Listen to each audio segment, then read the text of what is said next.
you mentioned that the beginning of luxury frontiers 10 years ago actually quite correlates with the recession in the market into 2008, 2010. And that's what really inspired you, like seeing this behavioral shift towards a completely different way of behaving in the market and obviously consuming that was driven by quite different values, that it inspired you to start Luxury Frontiers. And so I was thinking about this other question of, there's this apparent, and I was also writing about this in the report, this apparent shift from the tangibles and the material stuff and the need to consume something all the time towards the intangibles, towards experiences, immaterial stuff, memories, and connections with other people and stuff like that.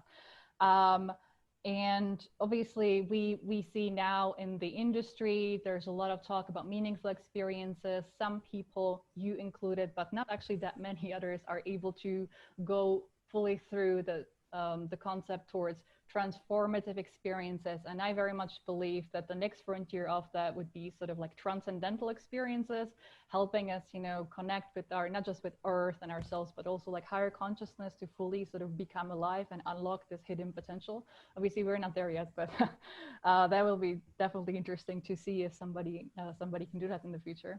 But how far do you actually think that we can go in the travel industry or luxury travel industry specifically, in terms of applying and adopting these changes in human behavior? Like how much further can meaningful experiences go to create some kind of like a really exciting offering for people? Yeah, it's very interesting you're talking about this, and I have chills. I think it's all about meaningful experiences and the lack. So let's start from something that I read yesterday, and there was an interview with Sophie Roberts, an amazing travel journalist, writer, and she wrote travel cannot be an act of consumption anymore. It needs to be an act of empathy. Mm-hmm. And I cannot agree more with that. And I think it's a conscious and empathic travel will replace more and more consumption travel. It's not just about give me, and this hectic way to travel like we had in the last few years, but is really to have a meaningful, empathic, cautious, engaging experience with an approach, with a purpose when we travel. We will travel less for sure, and it will take longer. It will take some time for the travel industry to recover.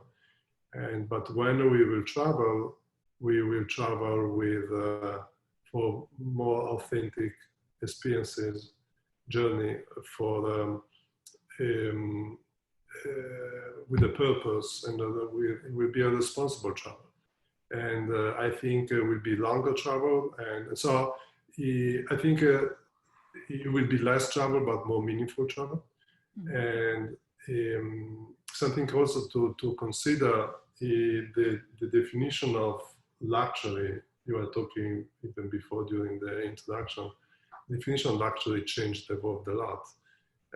Before it was just product or commodity, product, then services, then experiences,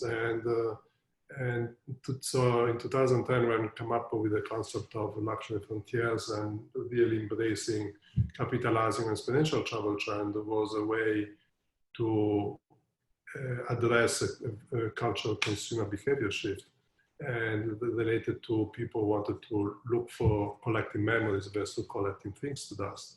That was a shift after the subprime and the 2008 recession. But this shift evolved. It's not just about having experiences and memorable experiences. It's about having meaningful experiences, and it's not just about having outbound experiences, but having inbound experiences where while you have an experience, you feel engaged, enriched, and you learn something. And you learn about the local culture, the community, the heritage, how to take care of the planet, how to understand how the local communities handle specific things, and how what natural resources matter, or etc. But this inbound transformational travel, I think, is evolving and is evolving. And this COVID-19 is another crisis, and is another reset, a way to reset, and but also it's another acceleration. And so I see, of course, it's awful, the pandemic, humanitarian pandemic has been, is very awful period for humankind, for this planet. But I see also a positiveness, because people will really look for nature.